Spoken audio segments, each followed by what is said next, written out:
the kind of design of the what it looks like. Yeah. You have to offer it out to the world. You have to do the promo, all that stuff. Do you enjoy these bits, or is it a bit like, oh, we just wanted to make an album? I love doing the artwork. I always have done. And the guy we work with is someone I've worked with for over 20 years now, John Gilson at I Want Design. He first started doing flyers for me when I was DJing, and then he started doing all the artwork for Buzzing Fly, which became really iconic in the underground dance world. You know, traditionally house labels would have really quite sort of boring generic sleeves, and we started to do these kind of heavily art-directed sleeves. And I think they really turned what house artwork could be on its head. And he never ever seems to repeat himself. With every new project, he sets himself a new challenge. He's done artwork for Tracy, he's done artwork for my solo stuff. And I knew he felt this was quite a daunting challenge, our first record for nearly 25 years. Yeah, it's a big deal. But, you know, he just realised straight away the album was called Fuse, which has 4 letters, and EBTG has 4 letters, and if you overlay them, they fuse. And it was such a brilliant, it's very clever idea. And I think it just has this kind of future classicism about it. When you look at it, you feel like you've seen it before, but it also feels really fresh.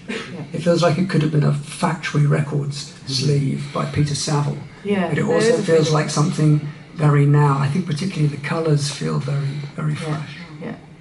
So you make the album and then you have to offer it out to the world. One of the interesting things that you do is when you make this album, you're not going to do the traditional thing. You're not going to tour it. You're not going to play live. So how do you think of it? Because that's a very different way of offering an album. You know, mostly people go, okay, here's the album, and now we're going to tour. You know, perhaps we'll do a small gig here, and then we're going to tour the UK, then we're going off to Europe and somewhere else.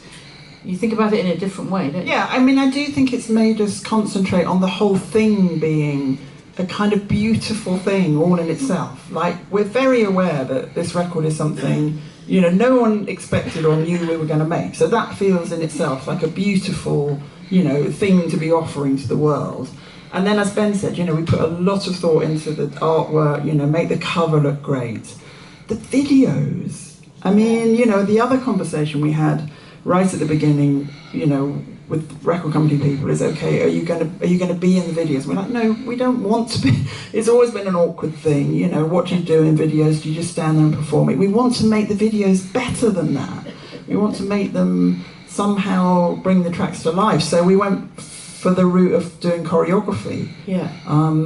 I'd had in mind the videos that Jungle had made in the last few years, really beautiful choreographed videos. And we spent an evening watching all of those, you know, the Heavy California, all those, you know, brilliant videos. And we looked at them and went, okay, it's this guy, Charlie Di Placido, who directed them. And we just got in touch with him saying, okay, we're making a new record, first thing we've done in ages. You know, we'd really love to do a choreographed video. And he sent some treatments to it. Anyway, he ended up making the video for Nothing Left to Lose, which was incredible. It's brilliant. Then we went back to him and said, okay, Charlie, that was so great. Second track, we want to do the same again, and it's a slow track. And he did the video for Red Light. So we were like, but to us, those videos were so integral to the whole presentation of the thing, you know, coming up with dancers who are kind of embodying all the emotion of the tracks, you know, who are bringing them to life, who are then creating a whole new artwork from the piece of music. So it's not just like, oh, it's a sort of routine, run-of-the-mill, you know, us standing there singing the song. They've actually taken it and run with it. And so I think we felt all along what we're trying to do is create this whole, you know, sort of beautiful art project in a way that's a studio album. You know, it's the cover artwork, it's the video, it's all interesting in that video. Like if you think about Nothing Left to Lose, I mean, you were talking about placing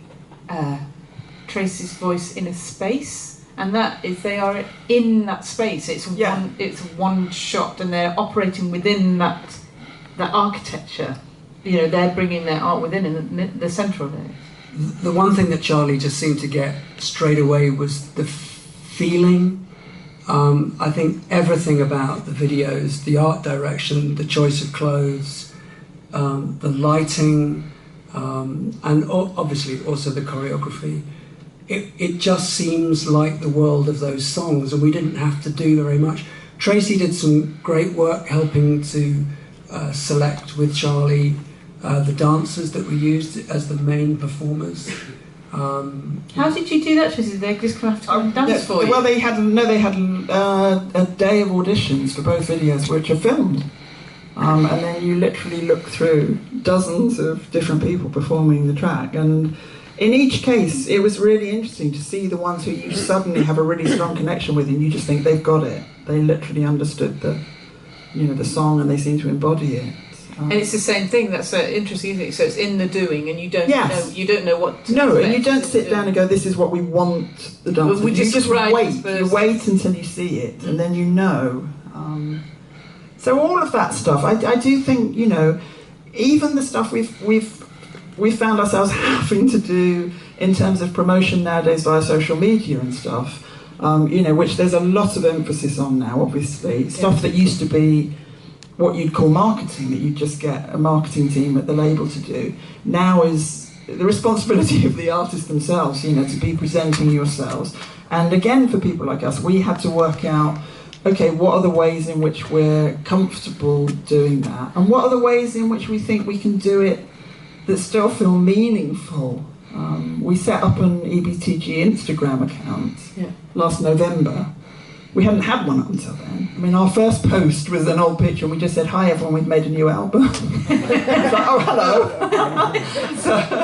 So that was post one. And then it was really nice. We spent the next few weeks just posting like old photos and clips, often unseen things, and we wrote these kind of long behind-the-scenes stories about various points in our career and what they'd meant, and actually what it felt like to us as people. Yeah. You know, here's the images you saw. This is what it felt like from the inside, and we actually really got into it. You know, we'd sort of been encouraged to set up an Instagram, like this will be a great promotional tool, and as is so often the way, we just realised we could make something of it that actually felt really lovely, you know, making a connection with people. Yeah, that you would enjoy. Yeah, and I think that's it. Everything we've done, we've tried to do in the spirit of, if we're going to do it, let's at least understand for ourselves why we've done it that way, so that we can live with it and be happy and go, look, we made this record because this. The videos were like this because the artwork looks like this,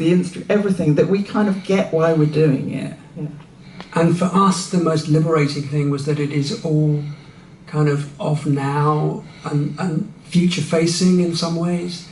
And it has the kind of beauty of having made a film, you know, that is just complete, and we give to people, you know, to make of what they will. I know there's a lot of expectation from people for us to tour, you know, I mean, it's people mention it in every single post that we put up there. But for us, it's not really part of what we were trying to do with this project. We wanted to do something new. If we were going to come back, we wanted to do a contemporary modern record. And I think one of the problems with touring these days is that you are forced to look backwards, especially if you have a catalogue. You have to play your old hits. Well, you know, the audience expects it of you these days, and not only do they expect it, a lot of audiences want you to play it note for note, and preferably as it was originally recorded, which is really constricting, you know, if you're someone who's trying to look forward and have new ideas all the time and be excited by new ideas. I totally respect that approach, but it's not something that would bring us a great deal of happiness. Yeah, it wouldn't be pleasurable for you. No, not really. And I think we would feel quite constrained by it, and soon we would be doing shows where we would be sort of phoning it in a little bit, you know. I don't think we would feel that comfortable going back. Yeah. And I've always been so jealous of jazz musicians, you know, who this is never asked of them. They're expected to improvise and change night. If they did 2 nights the same, people would be right. Exactly. And I've mentioned this idea before, but the idea of someone like Miles Davis on the 40th anniversary of A Kind of Blue being expected to go into a concert hall and play the original album as it was recorded, note for note. Yeah, in the same order. In the same order, with all the solos the same. I mean, it is unthinkable. Yeah. But that is kind of something that is a little bit expected of you now if you tour. Yeah. And we just find that's not us, really. And I think, again, in the spirit that the record was made in, that feeling of, time passing and you don't quite know. Time is potentially short. You can't be wasting it on stuff you don't really want to do. I do think there's a point when, a certain degree of selfishness has to kick in and you have to think, what do we really want to be doing with our time now? And I think that's where we are. I think, that was the spirit in which the record was made, a kind of feeling of, we don't want to waste this time now. We think that there might still be something in us that we can give to the world. So we just need to seize the moment now. It does sound, it sounds essentially like you've offered us a lovely gift, but it was an enjoyable process. Totally. You actually enjoyed it. Yeah, and as I say, given that we started it from this point of view of, let's just make some music for the sheer fun of doing it, and maybe no one will ever even hear it, it really was, it was a selfish project from the start, really. It was just, let's do this because it seems sad not to make music together. Yeah. But then it turned into something bigger. Were there any points, I actually want you to think of the moments that you most enjoyed, but were there any points where you thought, well, I'm sorry. I don't know why we bothered. We shouldn't have bothered. Were there any of those? Not during the making of it at all, no. Honestly, the making of the record was a sheer joy.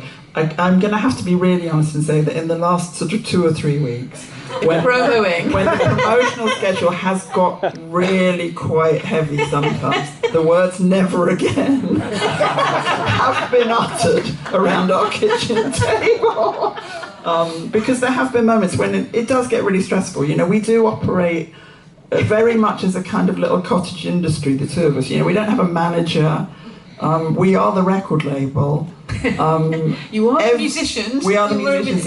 Every decision that has to be made about everything comes through our inbox.